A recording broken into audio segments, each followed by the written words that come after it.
Good morning everyone. हम लोग matter का क्लासिफिकेशन पढ़ रहे थे। लास्ट क्लास में आपको मैटर क्या होता है और मैटर का क्लासिफिकेशन किस तरह से होता है ये सारा बताया गया था। उसमें आपको ये बताया गया था कि मैटर का क्लासिफिकेशन दो तरह से होता है। कैसे? तो एक को हम लोग बोलते हैं फिजिकल क्लासिफिकेशन और दूसरे को बोलते हैं केमिकल क्लासिफिकेशन। फिजिकल क्लासिफिकेशन में आपको बताए थे कि 5 तरह से होता है: सॉलिड, लिक्विड, गैस, प्लाज्मा और बोस-आइंस्टीन कंडेंसेट।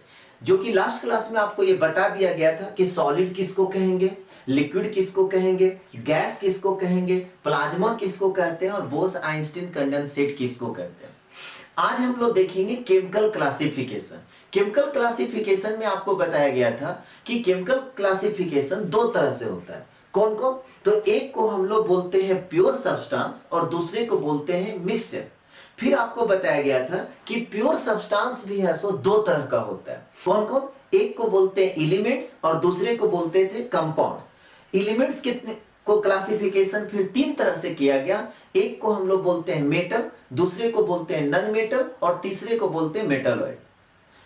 कंपाउंड का क्लासिफिकेशन फिर हम लोग दो तरह से करते हैं। एक को बोलते हैं इनऑर्गेनिक कंपाउंड और दूसरे को बोलते हैं ऑर्गेनिक कंपाउंड। मिक्सचर भी है सो उसका क्लासिफिकेशन दो तरह से किया जाता करते हैं।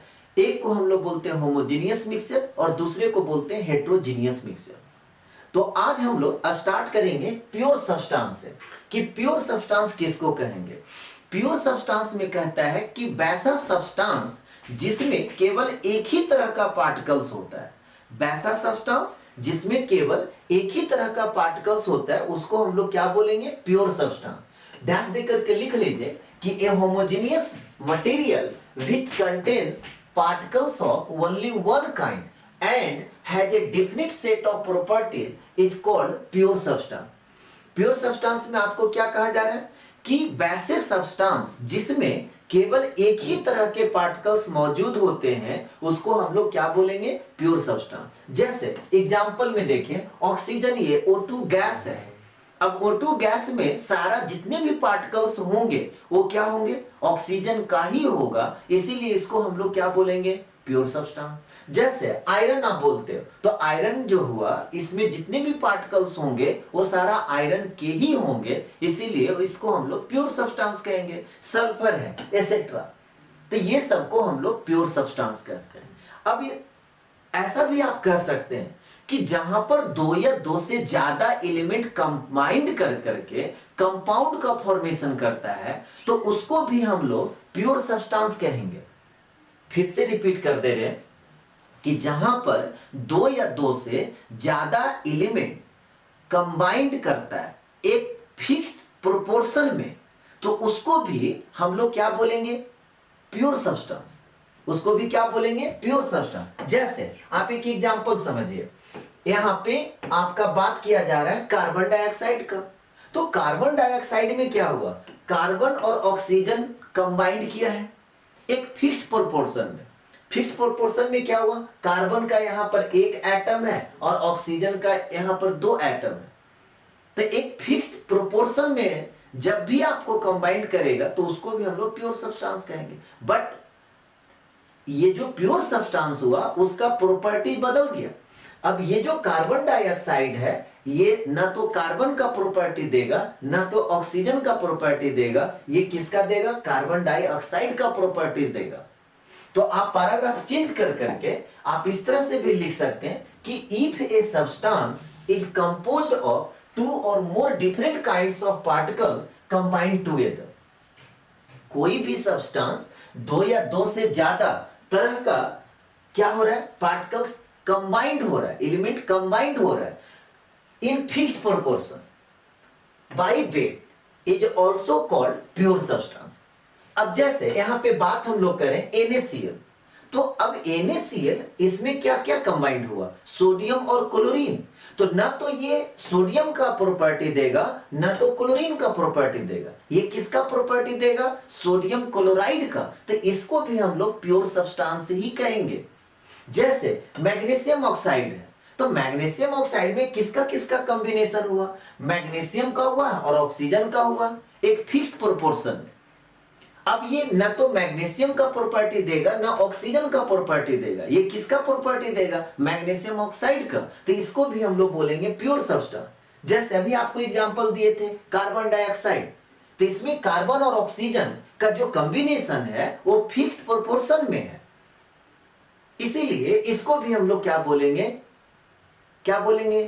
Pure substance. जैसे कॉपर सल्फेट है, अब कॉपर सल्फेट है तो ये क्या हुआ? ना तो कॉपर का प्रॉपर्टी देगा, ना सल्फर का देगा, ना ऑक्सीजन का देगा।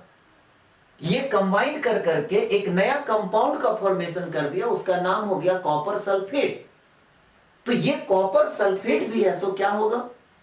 प्योर सब्सटेंस कहलाएगा। क्यों? क्योंकि कॉपर, सल्फर और ऑक्सीजन एक फिक्स्ड प्रोपोर्शन में कंबाइंड है, एसेट्रा। तो सभी लोग को प्योर सब्सटेंस समझ में आ गया। फिर आपको क्या बताए थे? प्योर सब्सटेंस का क्लासिफिकेशन कितने तरह से? दो तरह से। प्योर सब्सटेंस का क्लासिफिकेशन कितने तरह से? दो तरह से। कौन कौन? एलिमेंट्स और दूसरा कंपाउंड्स। तो सबसे पहले हम लोग अब देखेंगे एलिमेंट किसको कहते हैं। एलिमेंट किसको कहेंगे? तो एलिमेंट में कहता है कि इसको आप केमिकल रिएक्शन कर करके ब्रेक नहीं कर सकते, ठीक है। एलिमेंट किसको कहेंगे? कह रहा है कि it is a pure substance. ये भी प्योर सब्सटेंस हुआ। क्यों? क्योंकि प्योर सब्सटेंस का एक क्लासिफिकेशन में चल रहे हैं। तो कह रहा है कि it is a pure substance which can not be broken down by chemical reaction. आप केमिकल रिएक्शन करा कर करके इसको ब्रेक नहीं कर सकते, इसको आप तोड़ नहीं सकते, तब इसको हम लोग क्या बोलेंगे? एलिमेंट्स कहेंगे। Consisting of atom which have identical number of proton in their atomic nuclei. अब जैसे यहां पे अगर हम बात करें, एग्जांपल में देखिए कॉपर है, तो कॉपर का कोई भी आप एलिमेंट ले लीजिए, उसके न्यूक्लियस में नंबर ऑफ प्रोटॉन पर ही होंगे। एक मान लेते हैं एलिमेंट कॉपर का है और एक दूसरा एलिमेंट भी कॉपर का है, तो दोनों जो एलिमेंट कॉपर का होगा, दोनों के न्यूक्लियस में नंबर ऑफ प्रोटॉन्स इक्वल होंगे। यही चीज कहा जा रहा है कि it is a pure substance which can not be broken down by chemical reaction. आप उसको केमिकल रिएक्शन से ब्रेक नहीं कर सकते। Consisting of atom which have identical number of protons in their atomic nuclei. जैसे आप सिल्वर लेते हैं, अब सिल्वर एक एलिमेंट सिल्वर है और एक दूसरा एलिमेंट भी सिल्वर है, तो दोनों के न्यूक्लियस में नंबर ऑफ प्रोटॉन्स इक्वल होंगे। जैसे आप गोल्ड लेते हैं, तो ये भी प्योर सब्सटेंस है। तो सिंपल भाषा में आप ये समझिए कि एलिमेंट किसको कहेंगे? तो आप केमिकल रिएक्शन से जिसको आप ब्रेक नहीं कर सकते, उसको हम लोग क्या बोलेंगे? एलिमेंट बोलेंगे। यहां तक सब लोग को क्लियर हो गया? चलिए इसको नोट कर लीजिए।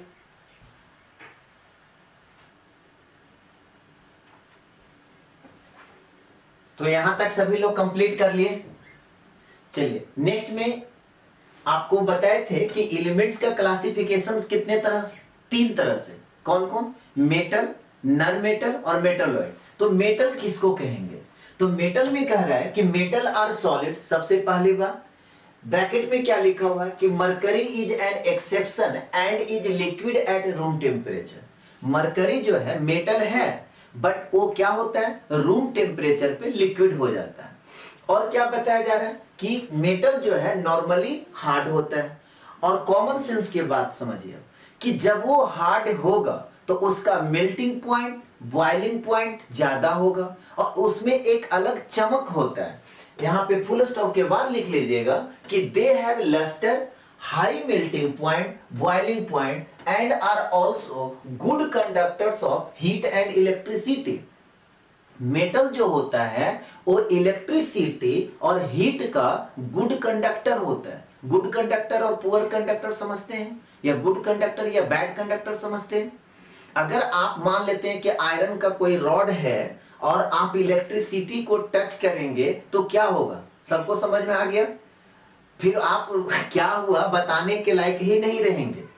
तो इसीलिए कहा जाता है कि मेटल जो होते हैं वो इलेक्ट्रिसिटी और हीट का गुड कंडक्टर होता है। जैसे अब एग्जांपल में देखिए आयरन है, अभी आपको बताया गया आयरन जो है ये क्या होगा, ये आपका मेटल कहलाता है। ठीक है, जैसे कॉपर है, जैसे सिल्वर है, ये सब क्या है, मेटल है। एल्युमिनियम है, क्या है, मेटल है, एक्सेट्रा। मेटल में आपको क्या बताया गया कि मेटल है सो जनरली सॉलिड होते हैं, और जब सॉलिड होंगे तो उसका मेल्टिंग पॉइंट, बॉइलिंग पॉइंट ज्यादा होगा, उसमें शाइनिंग होता है, उसको हम लोग क्या बोलेंगे, मेटल कहेंगे। दूसरा में क्या है, नन मेटल। तो नन मेटल में क्या हो गया, non metals are generally non lustres and poor conductors of heat and electricity. Non metal जो है उसमें शाइनिंग नहीं होता है, और इलेक्ट्रिसिटी और हीट का क्या होता है, पुअर कंडक्टर होता है। पुअर कंडक्टर वही बैड कंडक्टर हो गया। जैसे एग्जांपल में आप लिख सकते हैं हाइड्रोजन हो गया, जैसे ऑक्सीजन हो गया, जैसे नाइट्रोजन हो गया, एक्सेट्रा। अब ये सब क्या कहलाएंगे, नन मेटल्स कहलाएंगे। पीरियोडिक टेबल में आपको पता होगा, 10th में भी आप पढ़े होंगे कि पीरियोडिक टेबल के लेफ्ट साइड जो होते हैं, हाइड्रोजन को छोड़ करके पीरियोडिक टेबल में लेफ्ट साइड जो होते हैं वो मेटल कहलाते हैं, राइट साइड जो होते हैं वो नन मेटल कहलाते हैं, और बीच में जो होता है वो मेटलाइट का प्रॉपर्टीज देता है।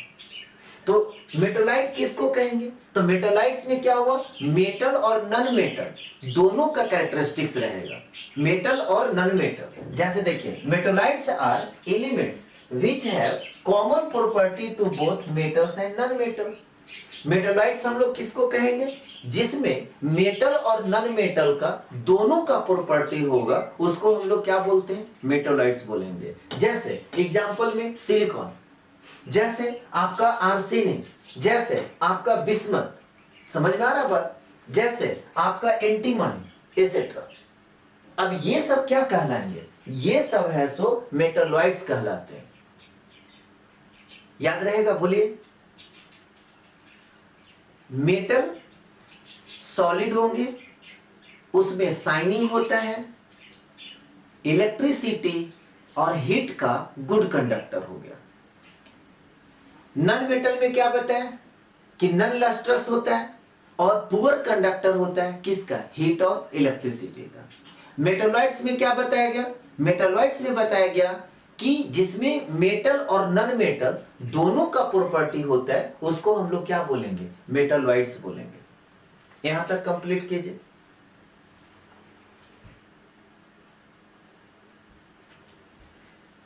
तो यहां तक कंप्लीट कर लिया। तो प्योर सब्सटेंस का क्लासिफिकेशन कितने तरह से बताए, दो तरह से। कौन कौन, एलिमेंट और दूसरा कंपाउंड। एलिमेंट कितने तरह से, तीन तरह से। कौन कौन, मेटल, नन मेटल और मेटलॉइड। अब रह गया कंपाउंड किसको कहेंगे। तो कंपाउंड में क्या कहा जा रहा है कि दो या दो से ज्यादा एलिमेंट कंबाइंड करते हैं एक फिक्स्ड प्रोपोर्शन में, तो उसको हम लोग कंपाउंड कहेंगे। कहता है कि compound is a pure substance containing two or more elements combined together in a fixed proportion by mass। दो या दो से ज्यादा एलिमेंट एक फिक्स्ड प्रोपोर्शन में कंबाइंड करते हैं, तब उसको हम लोग क्या बोलेंगे, कंपाउंड बोलेंगे। और कंपाउंड को आप इलेक्ट्रोकेमिकल रिएक्शन या केमिकल रिएक्शंस कर करके ब्रेक कर सकते हैं। फिर आपको बताया गया था कि कंपाउंड जो है दो तरह का होता है। कौन कौन, एक को हम लोग बोलते हैं इनऑर्गेनिक कंपाउंड और दूसरे को बोलते हैं ऑर्गेनिक कंपाउंड। तो इनऑर्गेनिक कंपाउंड और ऑर्गेनिक कंपाउंड, इनऑर्गेनिक कंपाउंड का डेफिनेशन में ये है कि अगर आपका नॉन लिविंग, यहां पे कह रहा है कि the compounds which are obtained from non living sources. वैसे कंपाउंड जो नॉन लिविंग सोर्सेज से प्राप्त होते हैं उसको हम लोग क्या बोलेंगे, इनऑर्गेनिक कंपाउंड। और वैसे कंपाउंड जो लिविंग ऑर्गेनिज्म से प्राप्त होते हैं उसको हम लोग क्या बोलेंगे, ऑर्गेनिक कंपाउंड। तो ये जो डिफिनीशन है ना, ये पुराना डिफिनीशन है। नया डिफिनीशन आज के डेट में ऑर्गेनिक कंपाउंड का क्या है, वो आपको ऑर्गेनिक केमिस्ट्री वाला क्लास में आपको बताया जाएगा। अभी सिर्फ आपको ये बताया जा रहा है कि जो नॉन लिविंग सोर्सेज से आपको मिलता है, वैसे कंपाउंड जो नॉन लिविंग ऑर्गेनिज्म से मिलता है उसको हम लोग क्या बोलेंगे, इनऑर्गेनिक कंपाउंड। जैसे मार्बल्स है, ठीक है, जैसे जिप्सम है, एक्सेट्रा। तो इसको हम लोग क्या बोलेंगे, इनऑर्गेनिक कंपाउंड। ऑर्गेनिक कंपाउंड में कहा जा रहा है कि the compounds which are obtained from living sources, जो लिविंग ऑर्गेनिज्म से आपको मिलता है उसको हम लोग क्या बोलेंगे, ऑर्गेनिक कंपाउंड। जैसे एग्जांपल में आपका हो गया कार्बोहाइड्रेट्स, प्रोटीन, विटामिन एक्सेट्रा, ये सब है सो क्या कहलाएंगे, ऑर्गेनिक कंपाउंड्स। तो कंपाउंड का क्लासिफिकेशन दो तरह से, कौन कौन, ऑर्गेनिक कंपाउंड्स और इनऑर्गेनिक कंपाउंड।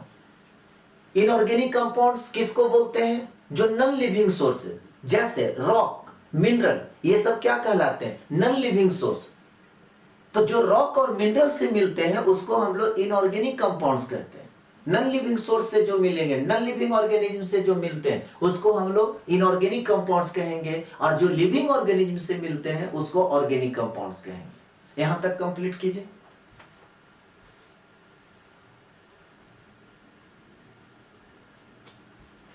यहां तक कंप्लीट कर लिए। तो आपको बताए थे कि मिक्सचर कितने तरह से होते हैं, दो तरह के होते हैं। सबसे पहले मिक्सचर किसको कहेंगे, तो कहता है कि दो या दो से ज्यादा सब्सटेंस को आप फिजिकली मिक्स करते हैं। अब दो या दो से ज्यादा सब्सटेंस, आप एलिमेंट को भी मिक्स कर सकते हैं, कंपाउंड को मिक्स कर सकते हैं, एलिमेंट कंपाउंड को भी आप मिक्स कर सकते हैं। दूसरा, वो फिक्स्ड प्रोपोर्शन में नहीं होगा। कह रहा है कि व्हेन टू और मोर सब्सटेंसेस, वो एलिमेंट्स भी हो सकता है, कंपाउंड्स भी हो सकता है और दोनों हो सकता है, are physically mixed together in any proportion such that they do not undergo any chemical change, और कोई केमिकल चेंज भी नहीं होना चाहिए, उसको हम लोग क्या बोलेंगे, मिक्सचर बोलेंगे। फिर से रिपीट कर रहे हैं कि दो या दो से ज्यादा सब्सटेंस, अब वो दो या दो से ज्यादा सब्सटेंस, एलिमेंट भी हो सकता है, यानी कि एलिमेंट को भी आप मिक्स कर सकते हैं, कंपाउंड को मिक्स कर सकते हैं, या एलिमेंट और कंपाउंड को आप मिक्स कर सकते हैं। वो सारा क्या कहलाएगा, मिक्सचर कहलाएगा, और कोई फिक्स्ड प्रोपोर्शन में नहीं होगा और उसमें कोई केमिकल चेंज भी नहीं होगा, उसको हम लोग क्या बोलेंगे, मिक्सचर बोलेंगे। और मिक्सचर का क्लासिफिकेशन फिर आपको बताए थे दो तरह से, कौन कौन, एक को हम लोग बोलते हैं होमोजीनियस मिक्सचर और दूसरे को बोलते हैं हेट्रोजीनियस मिक्सचर। अब होमोजीनियस मिक्सचर किसको कहेंगे, तो जैसे अभी बात हम लोग कर रहे थे कि जहां पर आप मिक्स करते हैं यूनिफॉर्मली, क्या कर रहे हैं कि a mixture in which different constituents are mixed uniformly. ये सबसे इंपॉर्टेंट है कि आप तो मिक्स कर रहे हैं, जैसे भी आप बताया गया कि मिक्सर में आप एलिमेंट को मिक्स कर सकते हैं, कंपाउंड को मिक्स कर सकते हैं, एलिमेंट कंपाउंड को मिक्स कर सकते हैं। बट होमोजीनियस मिक्सर में क्या कहा जा रहा है कि वहां पर जब मिक्स होगा तो कैसे होगा, यूनिफॉर्मली मिक्स होगा, ठीक है, उसी को हम लोग क्या बोलते हैं, होमोजीनियस मिक्सचर। और कोई भी होमोजीनियस मिक्सचर होता है तो उसको हम लोग सॉल्यूशन के भी नाम से जानते हैं। Homogeneous mixture is also known as solution, ये याद रखिएगा, ठीक है, इसको याद रखना है, क्वेश्चन है इससे कि होमोजेनियस मिक्सचर को हम लोग क्या बोलते हैं, सॉल्यूशन भी बोलते हैं। आप इसको अब ऐसे समझिए कि यूनिफॉर्मली मिक्स का मतलब क्या समझते हैं। जैसे घर में कोई मेहमान आए, ठीक है, तो घर में जब मेहमान आते हैं तो क्या करते हैं लोग, चीनी का शरबत बना करके देते हैं। तो चीनी का जब शरबत वो बनाते हैं तो वहां पे क्या होता है, एक चम्मच मुंह में रख करके टेस्ट करते हैं कि मीठा हुआ है कि नहीं हुआ, समझ में आ रहा है। तो वो जो शरबत आप बनाए वो आप एक चम्मच लेकर के टेस्ट कीजिए, वही मिठास होगा। आधा गिलास आप पी जाइए खुद ही टेस्ट करने के बहाने, उतना ही मिठास होगा। तो इसको हम लोग क्या बोलेंगे, यूनिफॉर्मली। ऐसा तो नहीं है कि जिस बर्तन में घोले किसी किनारे से आप एक चम्मच लेते हैं तो अलग मिठास है, और दूसरे किनारे से लेते हैं तो एक अलग मिठास है। हाँ, बशर्ते कि चीनी पूरा घुला हुआ होना चाहिए, चीनी पूरा घुला हुआ होना चाहिए। अगर चीनी पूरा घुला हुआ नहीं रहेगा तो ऑब्वियस है ऊपर में हल्का मिठास होगा और नीचे जाते जाते ज्यादा मिठास हो जाएगा, तो उसको हम लोग बोलेंगे होमोजीनियस। अब पानी में आप नमक को मिला दीजिए, ये क्या कहलाएगा, होमोजीनियस मिक्सचर। तो यूनिफॉर्मली का मतलब समझ में आया सभी लोगों को, यूनिफॉर्मली समझ में आया। तो एग्जांपल में आप लिख लीजिए, जैसे साल्ट सॉल्यूशन, तो साल्ट सॉल्यूशन का मतलब क्या हुआ कि पानी में आप नमक को मिलाइए, वो क्या कहलाएगा? Homogeneous mixture. जैसे शुगर सॉल्यूशन, तो शुगर सॉल्यूशन का मतलब क्या हुआ? पानी में आप चीनी को मिला दीजिए, तो ये भी एक मिक्सचर हुआ। समझ में आ रहा बात? और वो कैसा मिक्सचर होता है? यूनिफॉर्मली होता है, इसीलिए इसको हम लोग होमोजेनियस मिक्सचर कहेंगे। और लास्ट आपका क्या हो गया? हेट्रोजीनियस। तो हेट्रोजीनियस, होमोजीनियस अगर समझ में आ गया तो हेट्रोजीनियस भी समझ में आ जाएगा, जिसमें यूनिफॉर्मली मिक्स नहीं होगा। कह रहा है कि a mixture in which different constituents are not mixed uniformly.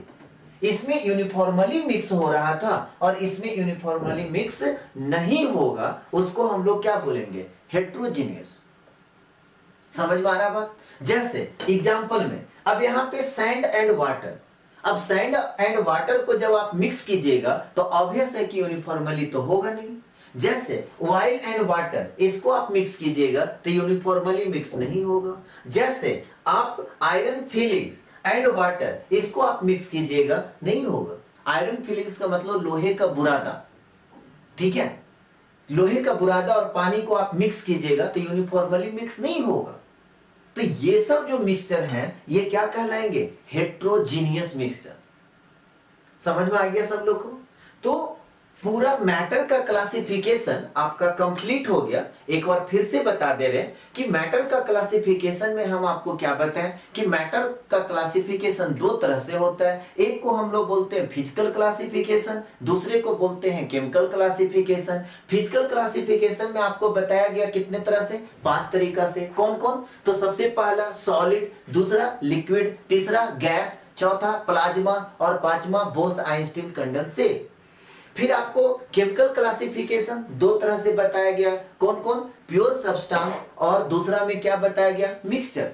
Pure substance का क्लासिफिकेशन दो तरह से हुआ। कौन कौन? एलिमेंट्स और कंपाउंड। एलिमेंट का क्लासिफिकेशन 3 तरह से हुआ, मेटल्स, नॉन मेटल्स और मेटलॉइड्स। कंपाउंड का क्लासिफिकेशन फिर 2 तरह से हुआ। कौन कौन? ऑर्गेनिक कंपाउंड्स और इनऑर्गेनिक कंपाउंड। फिर आपका मिक्सचर का क्लासिफिकेशन 2 तरह से हो गया कि कौन कौन? तो होमोजेनियस मिक्सचर और हेट्रोजीनियस मिक्सचर। चलिए इसी उम्मीद के साथ विदा लेते हैं कि आज का दिन आपका अच्छा बीते और आने वाला कल आज से और अच्छा बीते। Have a nice day.